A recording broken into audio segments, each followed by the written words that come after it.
Welcome to the Artist Academy podcast, a place where we focus on the business side of art to help you attract more customers, increase profits, and ultimately live a life of creativity and financial freedom. I'm your host, Andrea Earhart, and this week's episode features trash sculpture artist Stephanie Hongo of Sugar Fox. I've been loving all of the advice from all the various artists I've been interviewing lately on this podcast, getting away from my bread and butter, which is murals, which is always a good conversation, but branching out to chat with these digital artists and gallery owners and people like Stephanie, who creates trash sculptures, has been eye-opening to all the many directions one can take with your art career.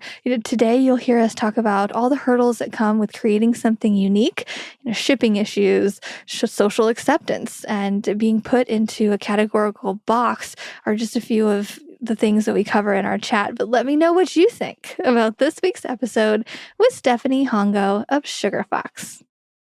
Hello, we are here with Stephanie of Sugar Fox, and I'm so excited to hear about all of the things that you're doing with these trash sculptures. I've just started getting into sculpture making, and it is so hard. It's so much harder than I thought it was. So I commend you for doing what you're doing. But can you give us a bit of a background about how you got into this very unique niche? Well, for starters, thank you so much for having me on. So it kind of all started sort of out of necessity a little bit. I had a full-time job. I had it for about 5 years. I loved it when I first started. And then over time, I gradually started to dislike it. And then it just tanked at the end. I hated it.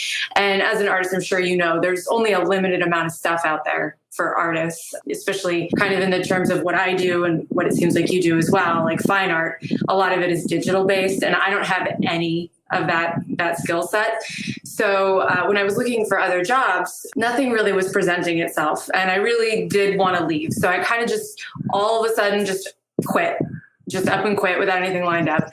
And, it just kind of became apparent that I would have to figure something out. And as an artist, I've always sort of fallen back on my ability to make things. So I was like, all right, well, let's just try to be a freelance artist and see how that goes.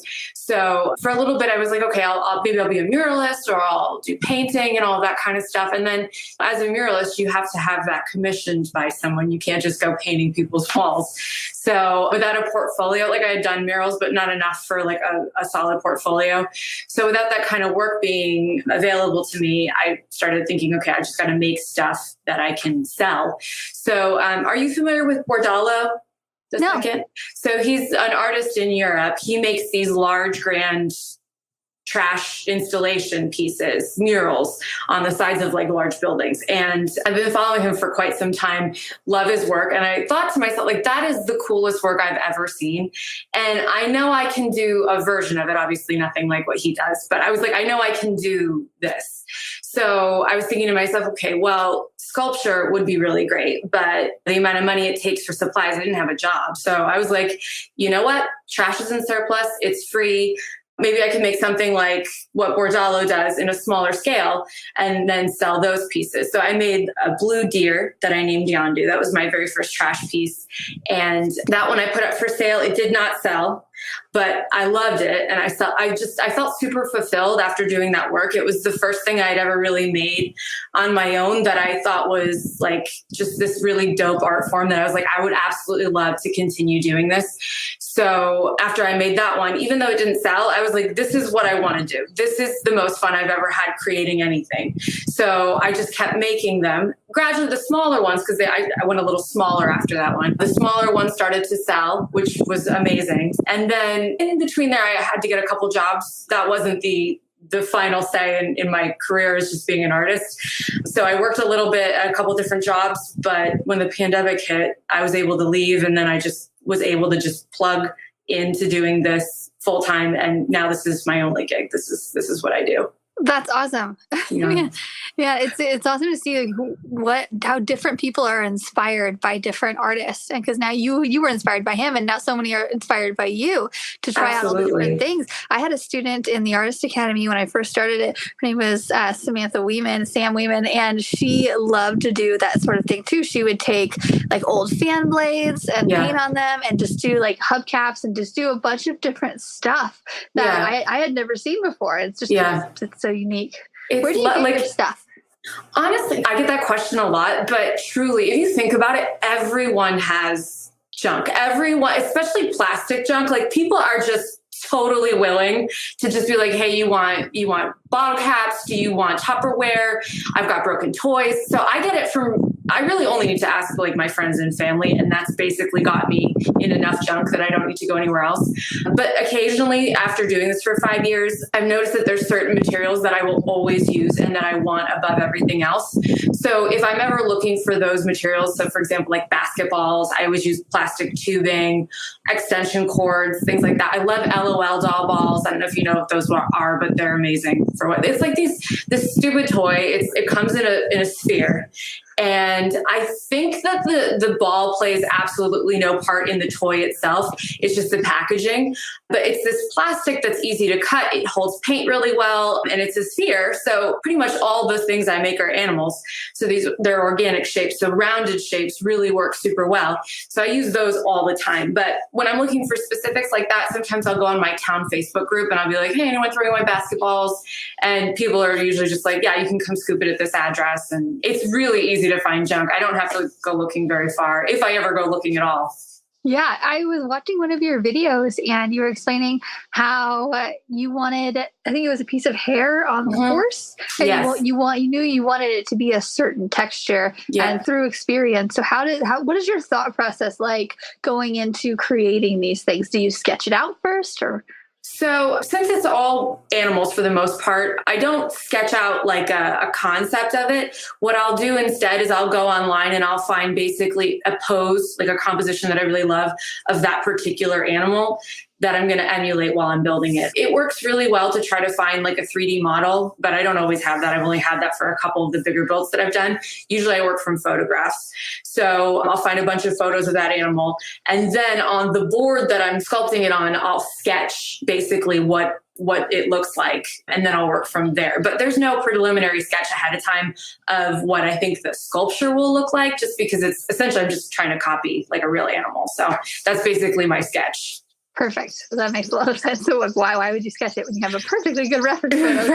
Right. It's a little bit different. Like I did a mural installation for the town of Bristol, Connecticut for their parks department. It's in a public pool. So for that one, I did a sketch because that involved doing, several different animals on a mural. So it was something that they needed a concept. But when I was doing like the dolphin piece on it, there's no reason to sketch out the dolphin. Like I just look at a picture of a dolphin.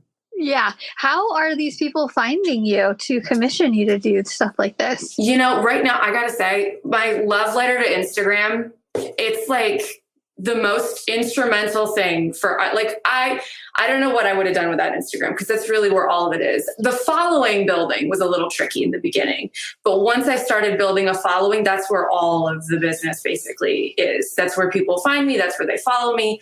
That's where I post my work when it becomes available for the first time. So Instagram is really where it's at. I did most of the building of my following on Instagram by using Facebook. So I went into Facebook art groups, and not all of them are same. There's rules in all these different groups. Some of them won't allow you to share hyperlinks. Some of them won't allow you to share anything for sale. So you got to look at the rules for groups. But any group that allowed me to do link sharing and that allowed me to market myself, because a lot of them are like no self-promotion. So if you're allowed to market yourself and link share, I went on any Facebook group that seemed like that my work made sense. So like upcycling groups, artist groups, all these different groups on Facebook that pertain to what I do.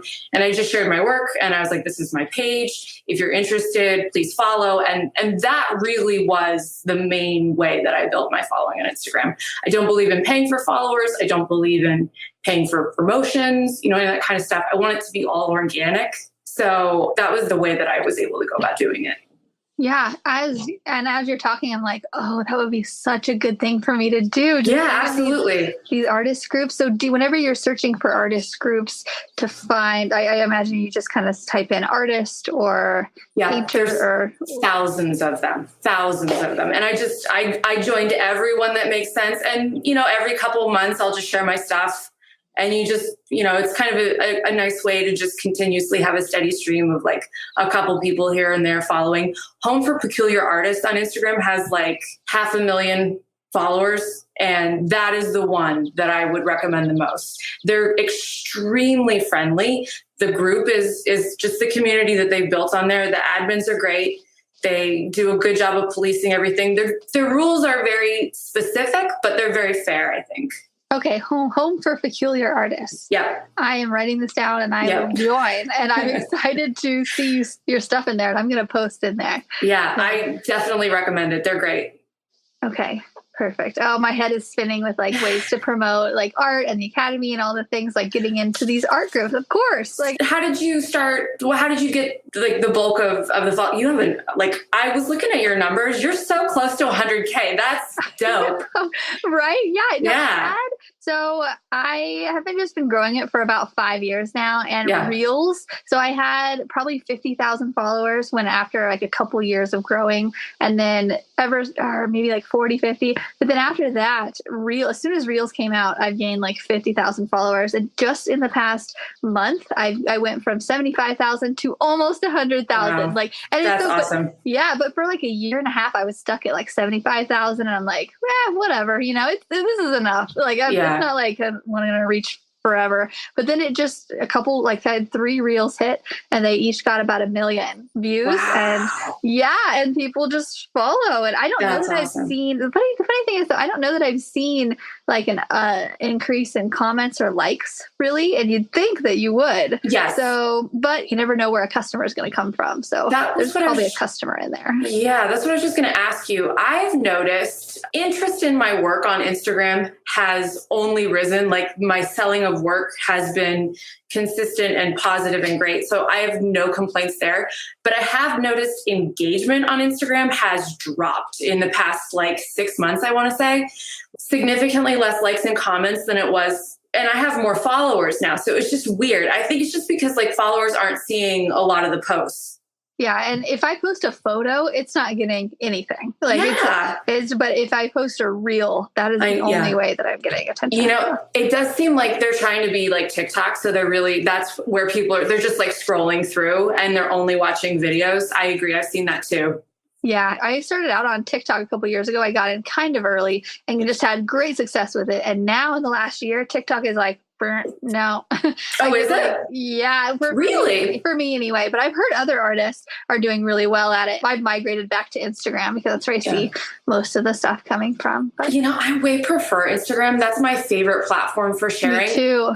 Yeah, it's so good. It's so good for what I do and for what you do as well. It fits perfectly. I don't like the TikTok platform at all. I've tried using it and I couldn't get into it. And I should keep trying, but I just kind of gave up, and then I should go back though. I don't know. Yeah, try harder. It's really where you put your effort into though. I know. I gained I had 400,000 on TikTok, which is crazy, but I'm just not getting as much stuff. I don't know. I need to, again, we need to be posting in Facebook groups. We need to be doing reels and TikTok. Go everywhere. How did you get this started? So did you first start by doing a couple sculptures on your own, and then people started asking for them, or do you create most of them, or is it commission based? Like, are people being like, I want horses, or? Yeah. So I would say for the first year, it was just me making what I wanted to make for the most part. And then about a year into it, when I started kind of building a little bit of a following, the sale of what I was making on my own just kind of stopped, but there was a great interest in commissions. I had nothing but commissions. It was just people being like, I want a chameleon, I want a horse, I want a shark. That was it. So I was taking those on. That's been like the bulk of what I've made in my career has been commissions. But then it got to the point where there were so many that I had to close them and just kind of keep my books delegated to a certain amount of people at a time. And then in doing that, I started to notice as my books were closed and I was just kind of making stuff that seemed fun, that now it was selling again, like the kind of stuff that I just wanted to make on my own. So once that started happening, I was like, well, I don't have to take commissions. I'm not going to, because there have been so many. And like the lion's share of what I've gotten in terms of clients and followers have been fabulous. absolutely lovely, amazing, beautiful people. But the one little commission that you get that like the person's super difficult, you're just like, oh no, never again. Never why did I take this? So it's like the rotten apples ruin it for everybody. And it makes it so that I'm just like, you never know how someone's going to be ahead of time. And then they could end up being crazy difficult. You could end up feeling very disappointed with what you produced for them. And it could end up being this slippery slope of just this self-hatred because it's not the fun, easy, wonderful work that it's supposed to be. It's a labor and it's shitty. And I don't want to have to go down that road if I can avoid it. So for sure. We'll see. I can, as soon as you said that, I'm like, I like immediately popped up. I have 2 customers right now who were on our 4th round of sketches and they've changed it completely 3 times. And I'm like, okay, like, shoot me. I'm like, oh yeah, those I'm like, I'm sort of scared to paint for them because they're so particular. And you're right. But it's, and then there's some that are just like, oh, thank you so much. I loved it. No, this is great. Like, and do 0 critiques. And it's like, oh, right. Great. And like, that's the thing about it. I understand because not every artist even is lucky enough to have people wanting to commission work from them. So I understand from one of those artists, like how it might sound to have someone be like, I don't want to do commissions. But if you can avoid it, don't do commissions. You know what I mean? Yeah. Yeah, it's so much fun using your own creativity. Although I can kind of get stuck sometimes. And if I don't have to show up on site to a mural location, it's kind of hard for me to get myself motivated to paint around the house. Do you have any tips for me for that? To create on your own terms? Well, because I get it. Like, that's such a common, that's the biggest thing I think among artists that you talk about is just like, what if it's not there? Like, what if you just don't want to do, and then you're just wasting your time and you're just staring at a paper or canvas or a board or whatever you work on. What I do usually, like I have a routine every morning. I get up, I have my coffee, I do a run, and then I make myself sit in my workspace. Even if I'm not feeling it, I'll just sit down there and I'll look at the stuff I've got. I'll like look at my phone. I'll look at since I do mostly animal sculptures, I will just Google animal art and I'll just look at like the wide range of like paintings from pottery to murals to all the stuff that people have done based around animals. And sometimes that will get my creative juices flowing for, okay, this really beautiful unicorn that they did with these colors. Wouldn't that be cool to do those colors as a fish or, whatever it might be. So sometimes looking at other people's work or just looking at pictures of animals is helpful in getting a little bit of creativity flowing. I think that as long as you're not pulling and plagiarizing and completely biting someone's style, looking at other people's work has been a huge motivator for me. Like Bordalo's work is the reason why I do this. Like when I was following him and looking at all the stuff that he does, I was just like I said, I know that I can do some version of this. I'm excited to try it. So true. How are you pricing your stuff? So I think that's tricky because I get that question a lot from people, especially like new artists trying to figure out how to price their work. I think that when you're new, it's almost impossible to give people that advice. They have to just kind of go with what they think. Like it's so hard from one person to another. Initially, I was pricing it way lower than what I should have. And that's just because I needed to eat. So I was just like, this has to sell. So whatever I think that I can sell this at, that doesn't make me feel like I've wasted my time, I was willing to sell it at. But now that it's gotten to a point where I'm selling it consistently, basically I just kind of look at size, the effort that I put into it, whether or not I got something out of it or if it took away from me, other pieces that are similar in size and quality, what did they sell at? Just kind of look at it in comparisons to there. I've never really been a believer in selling my work based on a specific hourly rate. And that's mostly just because I am a fast worker for the most part. And I do put all of my time into building and then I stop and then so it's just like, it doesn't make sense for me to do an hourly rate. And size too doesn't really make sense either for what I do because if I'm making something that a big bulk of it is just a part of its tail or something, and you're putting it on a board that's huge, but there's not really the bulk of the sculpture isn't taking up the size of the full space, size doesn't really make sense to charge it that way either. So at this point, it's been kind of a scale of what did that one sell for? And is it comparable to this? And then once I had that kind of bulk of work sold where I could have a comparison, then it became a little easier to price things. In the beginning, it was difficult. I had to just basically guess and then see if it sold. And then if it did, I was like, okay, so I know that someone will buy it at that. So maybe we raise it a little bit the next time and see if it sells. And then I did that gradually for a while. So I couldn't even begin to give you advice, or not you, but like whoever, advice for selling to begin with. I think it's a lot easier once you sold a couple of things. For sure. Learning by doing. Yeah. Do you have a project in mind, like a giant life-size elephant or something that you want to do one day? I do. For about 5 years, actually, since the very beginning of me doing this, I've wanted to make a very, very, very, very big wyvern. Do you know what that is? No. So it's a dragon, but it's specifically a dragon that has wings instead of front arms. Like basically wings and then legs, not the 4 legs and 2 wings, or, like there's a lot of different types of dragons. So specifically the wyvern, just because I like the silhouette, I want to make it huge. But number one, I don't even know how I would begin to go about doing that based on the space that I have now. I think I'd need to have like a bigger garage space to work in. And number two, I need to do a little more work with figuring out how to engineer something like that. I just made actually a pretty large elephant. I named it Jericho. It was 5 feet by 5 feet. And that one is, I think, about as big as I can get without trying to devise some sort of armature to go inside it. Because it was just the mass of it. I was just afraid because I work with plastics. It's not like it's metal that's welded together. So I think there's only so much strength that can be had, but just plastic on plastic. So I think I would need either a metal or a wooden armature inside to do it that big.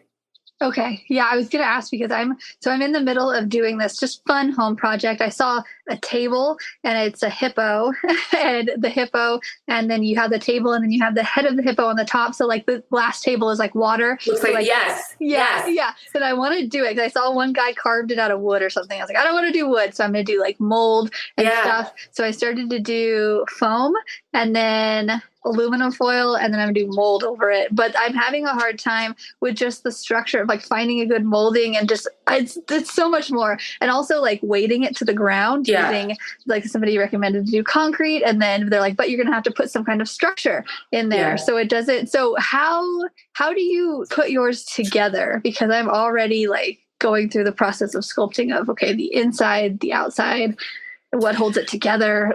So I think the easiest thing to do, I typically, when they ask me that, or anyone asks me that, I try to show them pictures because I think it's a lot easier to see it than it is to actually physically see it versus explain it. But basically I try to start with, my foundation pieces are not like leaning into the shape at all. They're just basically there for mass. So I'll find something that's like a large bowl, and let's say I'm building a lion head. So the large bowl is kind of just building mass out. So that way, when I get to the things like the snout and the eyes, they are located in space where they should be lifted away from the board. So typically I'll work from like the furthest part back and I'll move forward.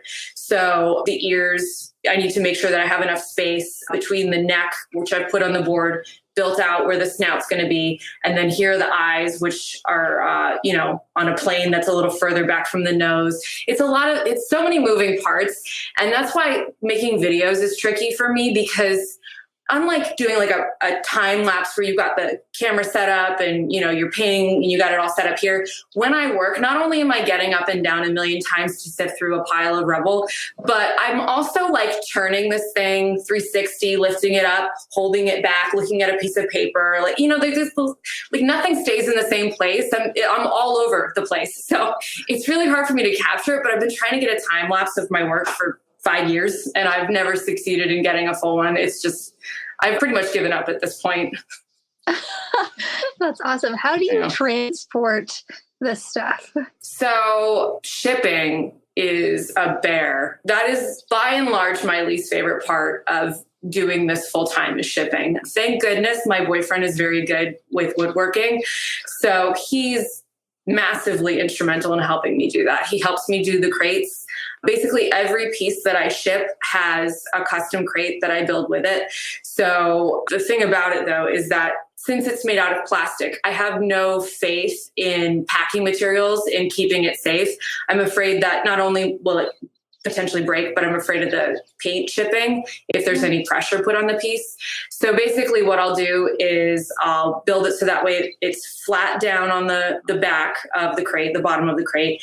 And then he and I will basically make corners and edges to put around the sides and like hold it down by the corners onto the bottom of the crate. So that way, if it gets, flipped around, it just basically held onto the back of the crate the whole time. So it's not going to get damaged. So anytime I ship things, I give the person that's purchased it this extensive, like very detailed instructions on what to do, on how to uncrate it. But it's a part of this job that I do not like, but it's, it's a necessary part of it. Yeah. I figured out, thankfully. It took a while to get the system down, but it seems to be working okay. The cost of shipping too, I can't imagine. Like, because I shipped a couple canvases, like from here to California. It was from Missouri to California. It's like, it's quite a bit just for a canvas. Yeah. What did you use when you shipped? Do you remember? I have, when it's big enough, like I have to use UPS ground or FedEx. I wish USPS would do it, but the size. So I've tried all of it. I went looking. I've asked so many opinions about shipping because it's such a bear. Initially, I was using FedEx, and then they straight up lost one of my sculptures. So I just never again. After that happened, I was like, I'm never going back to FedEx. So I went exclusively UPS, but like you said, it's crazy expensive. So I was just not totally satisfied with that's my only option. And asking on Facebook, I had a woman recommend Parcel Path to me, which is UPS. It's UPS, it's USPS, it's FedEx. Actually, I don't know if it's FedEx, but it's mainly UPS. But it's like a service that you go through, and it cuts the cost like in half. Parcel Path. Parcel Path. It's the only thing I use Parcel now. Path. Yeah. Parcel Path. Okay, Path, I'm making a note of this. Thank you. It's great. Yeah, absolutely. It changed everything for me because it was making me feel horrible that like I'm selling a piece for, let's call it $1,000. Someone wants to buy it, but I find out they're across the country. And then I tell them that shipping is going to be $800. And they're just like, oh, well, it's basically the cost of the piece. So I don't think I can do that. But now with this, it's made it so that way something that would cost like $800 is probably like $300, which is a huge savings. Yeah. It's changed it completely. So it's still expensive, but it's nowhere near what it was. Okay, perfect. I'm actually about ready to ship some like a heavy thing, and I will check into that. Thank you. Do it. Absolutely. That's amazing. Okay. Well, any kind of advice that you have for artists who are just starting out or are, going through those beginning stages and it's tough, what advice has helped you get started? I would say, number one, make what you like. Don't make what you think is going to sell. So I was just kind of trying to pander a little bit. I was just like, I need to sell and I need to make what I think, people will buy. And then when I started really just making what I like, if I like it, someone else is going to like it. And they're probably going to like it even more because I've put more effort and heart into it. So definitely make what you like and don't take criticism from someone you wouldn't take advice from. Oh, that's good. Yeah. Because your method is different. And usually people who are doing different, unique things, I'm sure there's a lot of criticism that comes with that, right? Honestly, the biggest thing that I get, which isn't really even too often, but I'm very careful about aligning myself with eco artists.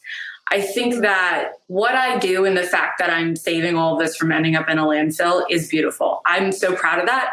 I love it. That is, I want to promote that and make that the message and make that well known. But I'm not an eco artist. I use spray paint, and the efforts of making a really cool sculpture come over the effort to recycle. So if I think that I don't have the correct thing, this hasn't happened yet. I've been able to get away with using just found items.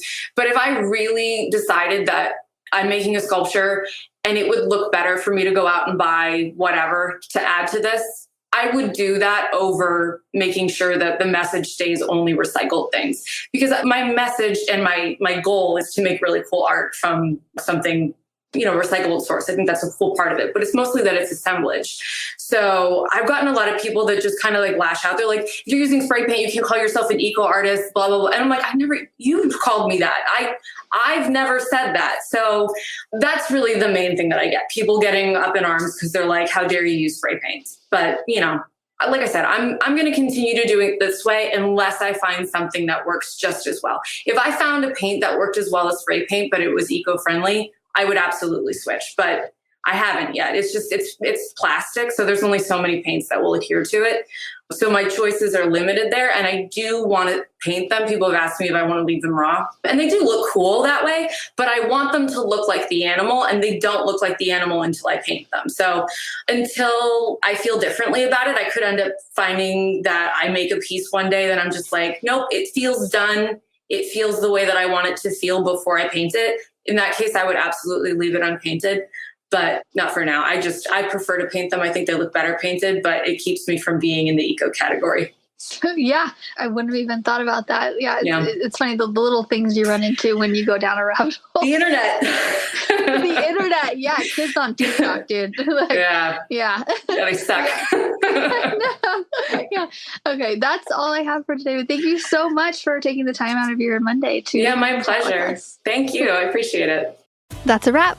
Thanks for listening to another episode of the Artist Academy podcast. If you've liked this episode and you've liked the tips and inspiration that you've gotten from it, then I want to encourage you to join our Artist Academy Advanced membership. We are currently going through the yearly fourth quarter success plan designed to help you, the artist in need of a little marketing direction, make money with your art during the most profitable time of year. If there's ever a time to double down on your art business efforts with promoting and pitching and sending out the emails that you know you need to send out and creating holiday window art and getting clear on what you're offering this holiday season and communicating that effectively with your audience, now is that time. Every year I double down on my efforts to sell during the fourth quarter, and every year I get better and better at it and make even more money than any year prior. For example, like my yearly sale, where I started off making $1,000 in one day the first year I tried this. Then the next year got even better, tweaked my messaging a little bit, and made $3,000 in one day. And then the following year made $5,000 in one day selling the art that was just sitting on my website that nobody had yet purchased, just by enhancing my marketing and promotion efforts with this fourth quarter success plan. Every year I give you the exact game plan that I'm using, refined by years past, in the form of step-by-step videos and templates for you to use to sell your unique art. Whether it be originals, prints, or my favorite, murals. I make it really easy for you to get some help with your art business plan during this very timely part of the year. Go to artistacademy.co. That's artistacademy.co. Or click the link below in the notes to apply and join our group of highly encouraging artists from all over the world. Again, it's artistacademy.co, and I'll see you inside the membership for our fourth quarter success plan.